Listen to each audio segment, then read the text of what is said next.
Hello student. Welcome to my YouTube channel base of education Mantra. Student, आज की इस video में हम करने वाले हैं क्लास 7 की वर्कशीट नंबर 2 यानी कि कार्यपत्रक नंबर 2 जो विषय गणित से संबंधित है। तो चलिए हम शुरू करते हैं आज की वीडियो शुरू करने से पहले प्लीज़ हमारे चैनल को सब्सक्राइब करिए और इस वीडियो को ज़्यादा से ज़्यादा अपने दोस्तों के साथ लाइक और शेयर ज़रूर करें। और वीडियो देखने के बाद कमेंट बॉक्स में आप ये ज़रूर बताएं कि आपको ये वीडियो कैसी लगी। शिक्षा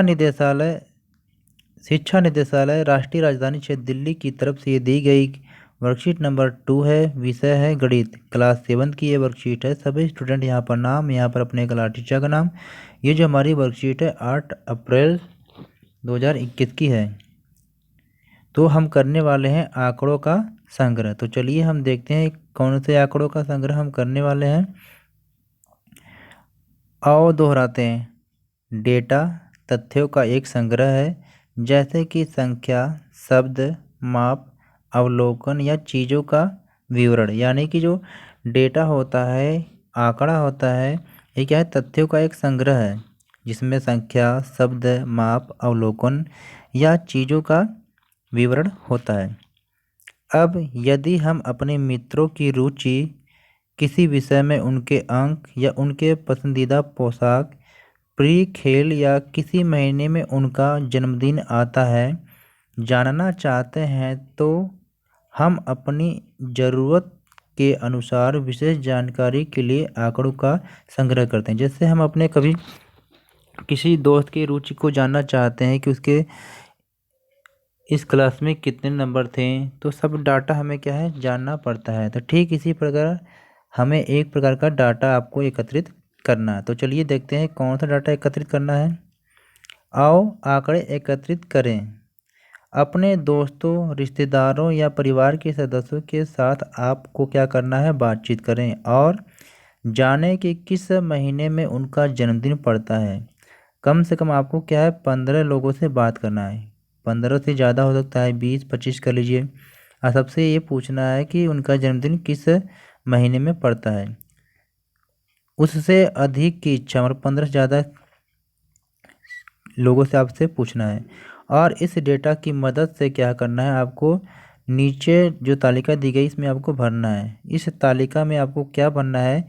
ये जो व्यक्तियों की संख्या है यहाँ पर खाली दिया हुआ था, तो यहाँ पर हमने कुछ ऐसे ही डाटा को फिल किया है। तो कोई ज़रूरी नहीं कि आप यही डाटा फिल करें, आपको जो लगे उचित वो आप फिल करेंगे। तो यहाँ पर क्या है? तो यहाँ पर क्या है? मंथ दे रखा है और यहाँ पर व्यक्तियों की संख्या, मतलब यहाँ पर इस मंथ में कितने व्यक्तियों की का जन्मदिन पड़ा है। तो हमने यहाँ पर जो डाटा लिया है ये 20 व्यक्तियों का डाटा लिया है।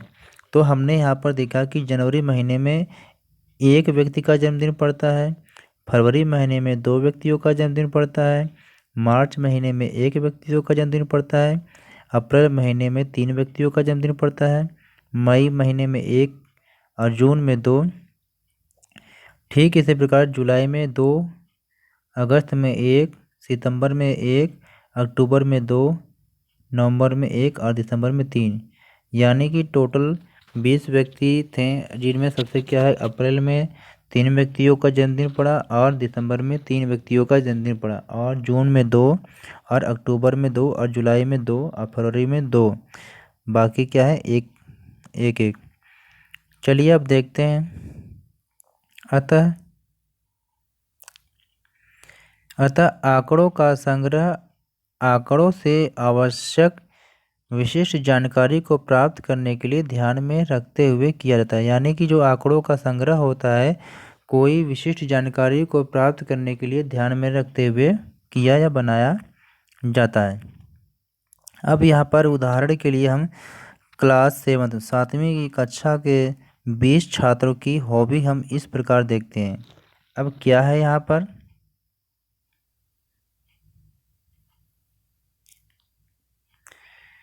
अब यहाँ पर है क्या?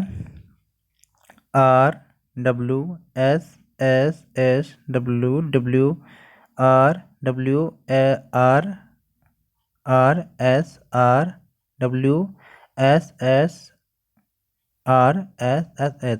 अब सवाल ये होता है कि RWS ये है क्या। तो नीचे दी गई जो लिस्ट के अनुसार आपको पता चल जाएगा कि ये WRS है क्या। तो यहाँ पर हॉबी दी गई है, यहाँ पर हॉबी दी गई है और यहाँ पर छात्रों की संख्या है। तो यहाँ पर जो पढ़ने वाले व्यक्ति लड़कों की जो संख्या है वो कितने, मतलब कुछ लड़कों की जो रुचि है पढ़ने में हो सकती है, कुछ की लिखने में हो सकती है, कुछ की गाना गाने में। तो इसमें कितने बच्चे थे जिनकी रुचि पढ़ने में है, तो ये 6 थे।